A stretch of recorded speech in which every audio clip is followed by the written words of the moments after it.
আসসালামু আলাইকুম রহমতুল্লাহ। নবম শ্রেণীর প্রিয় শিক্ষার্থীরা কেমন আছো? সবাই আশা করি অনেক ভালো আছো। তো এই পর্যায়ে তোমাদের বাংলা বই থেকে 193 পৃষ্ঠায় একটি নাটক লিখতে বলা হয়েছে। 6.4.1 নাটক লেখি। তো কিভাবে নাটক লিখবে সে ব্যাপারে কিন্তু এখানে বেশ কিছু প্রশ্ন দেওয়া আছে, এগুলো উত্তর করতে হবে। আমরা ইতিমধ্যে একটা নাটক লিখেছি। তো নাটক জিনিসটা কি সেটি তোমাকে বুঝতে হবে, ঠিক আছে? যেমন সংলাপের মাধ্যমে রচিত সাহিত্যের শাখাকে নাটক বলে। নাটক মূলত হচ্ছে কি অভিনয়ের জন্য রচনা করা হয়। তো নাটকের মূল উপাদান চারটি। কি কি থাকবে? কাহিনী থাকবে, দৃশ্য থাকবে, তারপরে চরিত্র থাকবে, সংলাপ থাকবে। এই চারটি বিষয় বা হচ্ছে তোমাদেরই থাকবে নাটকের মূল উপাদান। তো এই চারটি উপাদান থাকলেই হচ্ছে নাটকটি হয়ে যাবে, ঠিক আছে? বুঝছো কিন্তু? অর্থাৎ কাহিনী থাকবে, যে কোনো একটা বিষয় নিয়ে কাহিনী থাকবে, দৃশ্য থাকবে অবশ্যই, এবং চরিত্র থাকবে, কারা কারা অভিনয় করবে, এবং হচ্ছে সংলাপ, ঠিক আছে, যারা ডায়লগ দিবে। তো এই বিষয়গুলো কিন্তু অবশ্যই থাকবে। তো যাক, আমাদেরকে এখানে যেটি বলা আছে দেখো 193 পৃষ্ঠায় 6.4.1 নাটক লেখি। তো কোন একটা বিষয় নির্ধারণ করে তার উপরে একটি নাটক রচনা করো। তো তোমার লেখা নাটকের ভিত্তিতে নিচের প্রশ্নগুলো উত্তর দাও। আমাদেরকে একটি নাটক লিখতে হবে। নাটক লেখার পরে এই নিচে যে 6টি প্রশ্ন দেওয়া আছে, 6টি প্রশ্ন আমাদেরকে উত্তর করতে হবে, ঠিক আছে? তো চলো আমরা একটা নাটক দেখি কীভাবে লিখতে হয়। তো আমাদের নাটকের নাম হচ্ছে কি যতীনের জুতো। এটি কিন্তু মূল মূল গল্প হচ্ছে সুকুমার রায়ের লেখা যতীনের জুতো। তো চরিত্রের মধ্যে কারা কারা আছে? যতীনের বাবা আছে, যতীনের মা ও যতীন আছে, ঠিক আছে? তো নাটকটি অনেক বড়, এর জন্য আমি দুটি দৃশ্য নিয়েছি। দুটি দৃশ্য দেখে তোমাদেরকে বোঝাচ্ছি কীভাবে লিখতে হয়। দুটি দৃশ্য দিয়েই তুমি হচ্ছে নাটকটি কমপ্লিট করতে পারবে। তো প্রথম দৃশ্য দেখো, যতীনের বাড়ি। যতীন, ঠিক আছে? যতীন মানে একজন ছেলে, আর হচ্ছে যতীনের বাবা এবং মা রয়েছে চরিত্রের মধ্যে। তো যতীন, এই রে আবার চটিটা ছিঁড়ল। এই চটি আর পরা যাবে না, পায়ে ঠিক মতো লাগছিল না। কেন যে কিনেছিলাম, প্রতি মাসে দেখছি আমার এক জোড়া চটি লাগে। এটা কিন্তু ঠিক হচ্ছে না। ওই যে বাবা আসছে। তো এবার হচ্ছে কি যতীনের বাবা প্রবেশ করলো মানে বাড়িতে। বাবা, কি হলো আবার? আবার বুঝে চটি ছিললে ছিললে? যতীন, ঠিক বলছো। আমার নিজেরই খুব দুঃখ হচ্ছে, কি করব বলো? বাবা, কি আর করবে, আমার মাথা ধরে তো আছেই।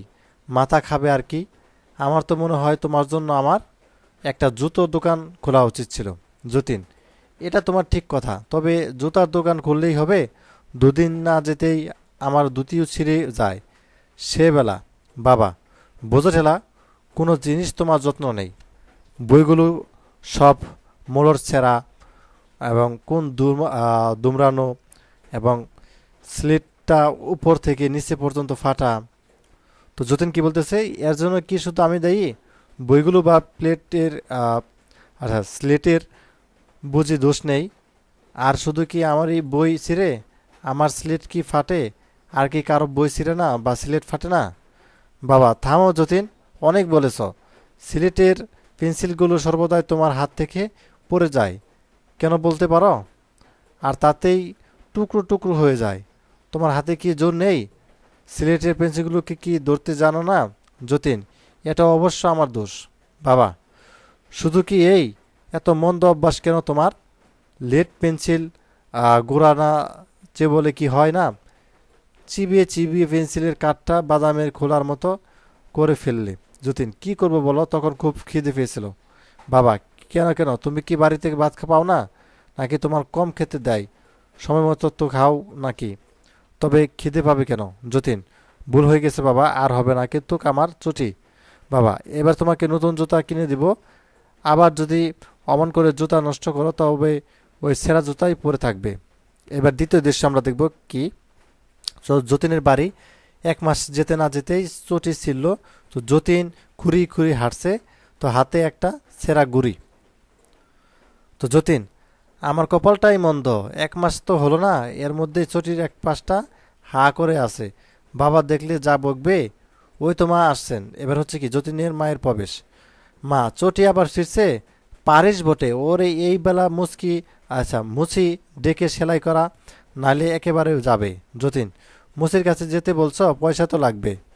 মা, আমার কাছে বাবু পয়সা নেই, সেটি থাকে তোমার বাবার কাছে। যতীন, ওরে বাবা, বাবার কাছে গেলে আর রক্ষা নেই, 1000টা কৈফত দিতে হবে। মা, তবে থাকো ছেঁড়া চটি পরে, আর খুঁড়িয়ে খুঁড়িয়ে হাঁটো। তা এখন রান্নাঘরের দিকে কেন? যতীন, একটু আঠা দেবে মা? মা, আঠা দিয়ে আবার কি করবি? যতীন, দেখছো না গড়িটা ছিঁড়ে গেছে? জোড়া তারা দিয়ে হচ্ছে যতদিন সম্ভব টিকিয়ে রাখতেই হবে। আটা খুঁজে মা যতীনের দিকে এগিয়ে দেয়। তো মা, পারিসও বটে, এখনই নিশ্চয়ই বলবি মা একটু কাছিটা দেবে। যতীন, ঠিক বলছো মা, আমার সোনামণি মা, সুতো কাটতে কাছিটা তো লাগবেই মা। তবে আর কি, যাও আমার সেলাইয়ের বাক্স কেটে ঘন্টা করে আহ, রেখে দিয়ে আসো। যতীন, না গো মা, তোমার সেলাইয়ের বাক্স অত কাটবো না, শুধু কাছিটা দেখে সেখান থেকে তুলে নিব। তুমি দেখে নিও মা। তা খাওয়া দাওয়া করব নাকি তাও মনে নেই।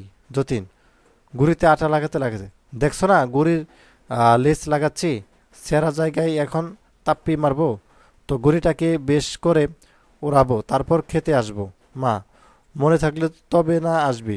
যাও গিয়ে গুড়িটাকে ঠিক করে উড়াও, গুড়ি উড়িয়ে দিন কাটাও। তো আমরা দুটি দৃশ্য দেখলাম। তো আর অনেকগুলো দৃশ্য আছে, আমরা হচ্ছে দুটি দৃশ্য দিয়ে হচ্ছে আমরা নাটকটি কমপ্লিট করলাম, মানে এত পর্যন্ত এ পর্যন্ত লিখলেই হবে।